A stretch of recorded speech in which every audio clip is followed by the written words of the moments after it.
Wonderful. Hello. Could you Hello. say who you are, what you're running for? I was going to say what you're running from. What you're running for? Nothing. To be clear, I'm running for nothing. And your party, please. My name's Leung. My pronouns are he, him. And I'm running for the Vancouver School Board with Vision Vancouver. All right. Why did you choose school board? I chose school board because, for 4 years, I was chair of the city's Children, Youth and Families Advisory Committee, holding city council, school board, and park board accountable for their decisions on making Vancouver more family friendly. And after doing that work and really intimately understanding how the board works, I want to take my advocacy to the Vancouver School Board, where I think I can do more and continue to champion the issues I care about. Things like climate-ready schools, getting more mental health services for kids, and ensuring that we keep our public land in public hands. Beautiful.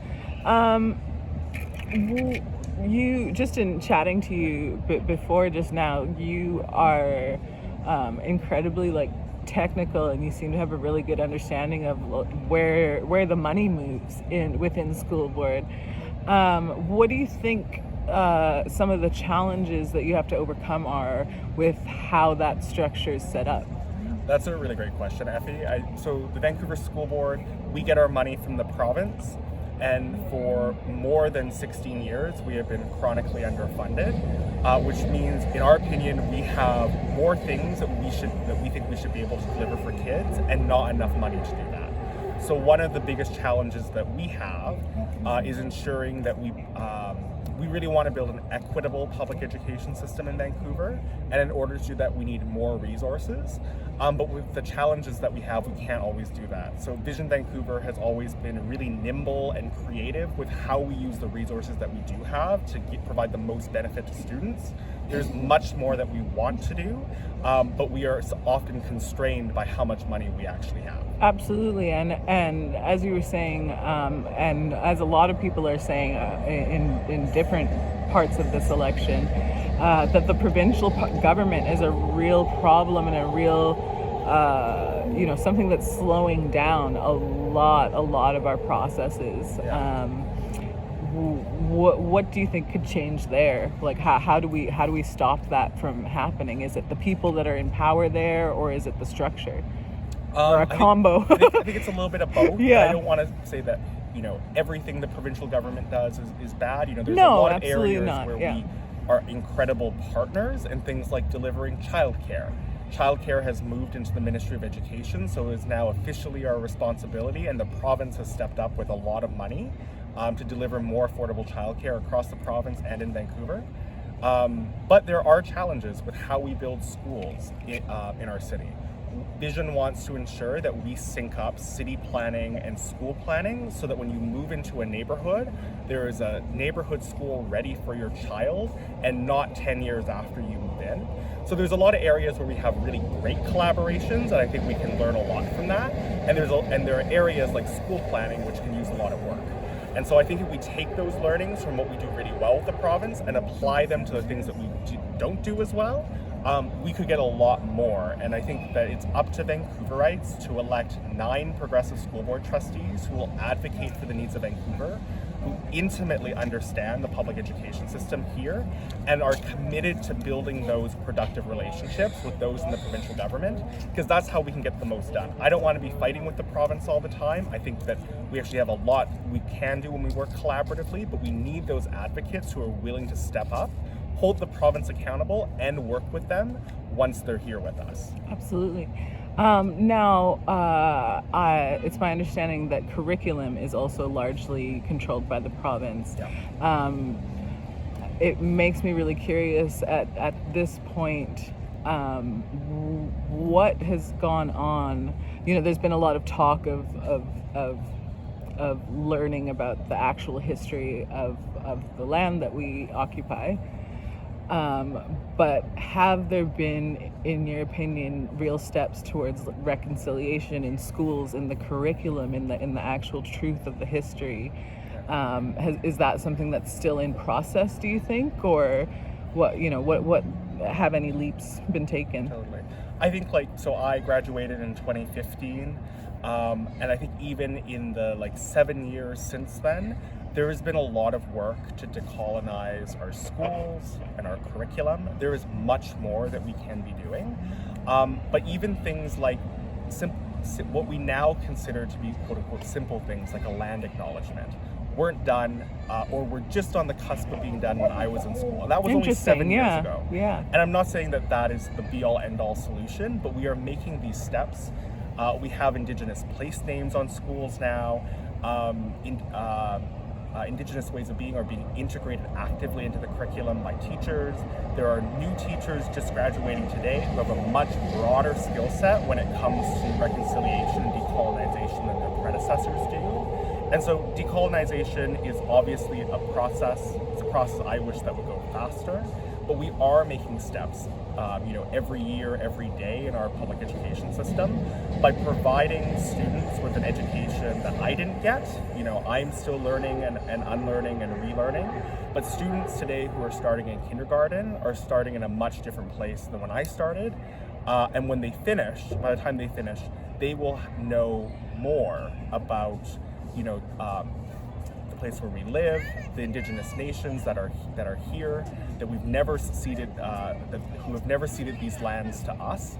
And I think that in terms of governance, we've made a lot of progress in having a relationship with the 3 host nations, Musqueam, Squamish, and Tsleil-Waututh, to really ensure that they are active stakeholders at the table with us, and that we're also meeting the needs of Indigenous children. Yeah, I think that's really important because I'm a smidge older than you, so it definitely wasn't part of the regular curriculum, but I went to a progressive German private school, so they did things a little bit differently, and they've obviously had to do some bloody truth and reconciliation as a country, which I don't think is like the biggest impact. It wasn't, being German wasn't the main part of the school, but for example, what they would do is have members of different communities come. We even had a woman from Japan at one point, and we'd have lessons with her, and they were whatever she wanted to pass on to us. And we had a very good connection with some Native leaders and elders and stuff, and they would come to the school from time to time. So I really grew up, it's also because my mom was a First Nations advocate, so it was very different for me. But just within my school experience, there was a lot of First Nations teachings and stuff, and I don't know if that's something that's happening or not. It's totally but happening. There's a whole resource department dedicated to Indigenous learning and resources. Vision's really committed to ensuring that is well resourced, so that every teacher has access to professional development resources. So whether you are at point A or point B in your journey with reconciliation, that we have resources in the district for you. And I know that those educators work particularly hard, also at shouldering the work that goes into educating others to then educate more people. And so I think that the work is happening, the resources do exist, people exist. We have elders in our community who help deliver programming, and so there is a lot of work being done. There's obviously way more that we need to do, but steps are being taken, which really makes me happy. And then hopefully, if I'm at the board table, more work will happen. Absolutely. Now, what do you think went wrong in the last school board? So for the last school board, it was an interesting school board. Vancouver elected a bit of a hodgepodge of people, all incredibly lovely. But I think the challenge has been that there hasn't been a clear progressive coalition on school board that has actively governed for 4 years. And so the challenge there is, there was a lot of good work being done, like the new education plan we all unanimously agreed on. But when Vision had the majority, or when we were in a coalition with COPE in 2008, so much more happened because we had 5 reliable progressive votes on school board, all dedicated to delivering the same agenda. And I think that's what we need today. No matter who you're voting for in this election, I hope you vote for me and the Vision Vancouver team. But no matter who you're voting for in this election, you really want to be electing a set of candidates with same or similar platforms to each other, or in areas that you really prioritize and agree on and think that they all agree on. Because if we need to find 5 votes, we all have to agree on what the agenda will be for the next 4 years. And when you don't have that agreement, things stall out. Right. And so we really want to ensure that there is either a progressive majority or a progressive coalition ready to deliver a common agenda for kids. And that's my goal, whether I hope my entire team gets elected, obviously, but if we get 5 progressives elected from different parties, that's my goal, is to build that coalition so we always have progressive votes we can count on. That's really great advice. What do you think you'll do better in your time at school board? If I get elected, I think there's been a lot of talk about what students need. And it's been done by a lot of wonderful parents or parent advocates of children in the system, but no one at the board table has had a lived experience of knowing what it's like to live and go through a school system that was chronically underfunded for 16 years, to go through massive job action because the provincial government tore up collective agreements that protected class size and composition, which only came back after I graduated. It was almost a 16-year fight. Wow. And I think that I have a really interesting perspective to bring to the board table, because I know what it's like to see your friends not get the mental health services that they need, to see your friends struggle and to have no one there to help them. And it was because of deliberate choices made by previous boards and previous governments to not fund those programs, or to not talk to kids about what they actually needed. And so my commitment is to, working with those who live in the system every day, whether they're students or teachers or parents, to really build a system that reflects all of our needs and what the needs of the community are, and not what the board thinks the community needs without going to the community. Right, absolutely. And do you feel that you have a type of edge? Like, I think that maybe some people are underestimating you for your age. You're 25 and you ran when you were 21 as well, which I think is just incredible, very formidable.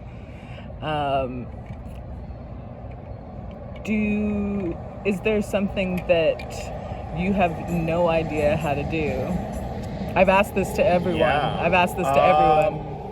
No idea how to do. I will say the only thing that I can think of off the top of my head is, so the VSB is also responsible for labor relations. So I have a relationship with all VSB unions.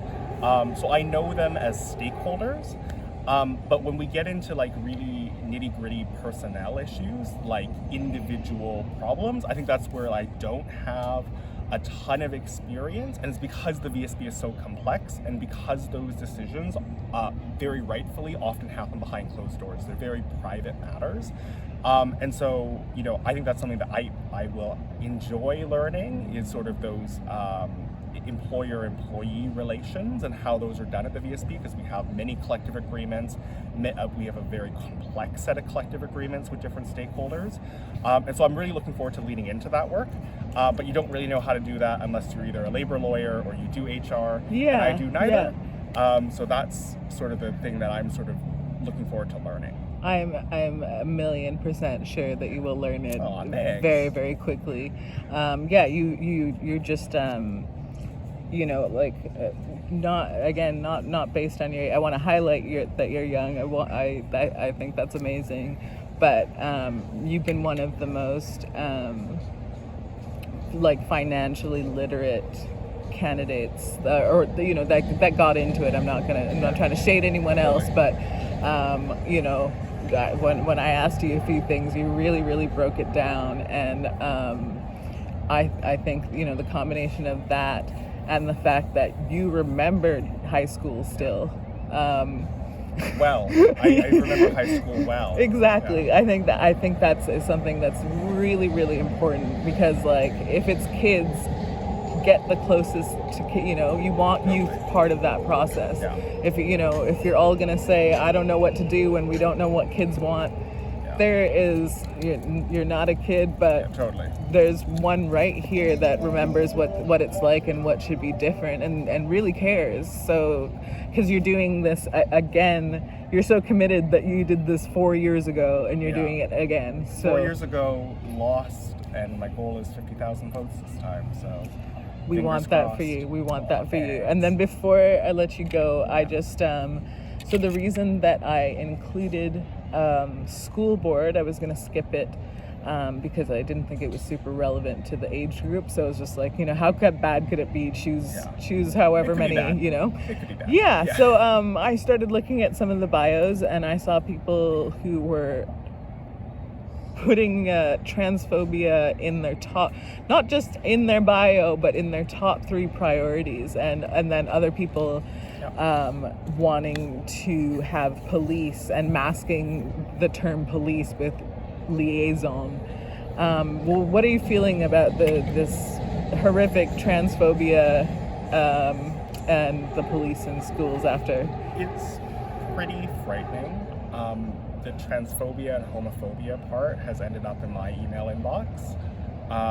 And I've called it out on Twitter. I posted the email I got. I won't repeat the words that were said. But fundamentally, my bottom line is I will not debate people's existence. Full stop. End of story.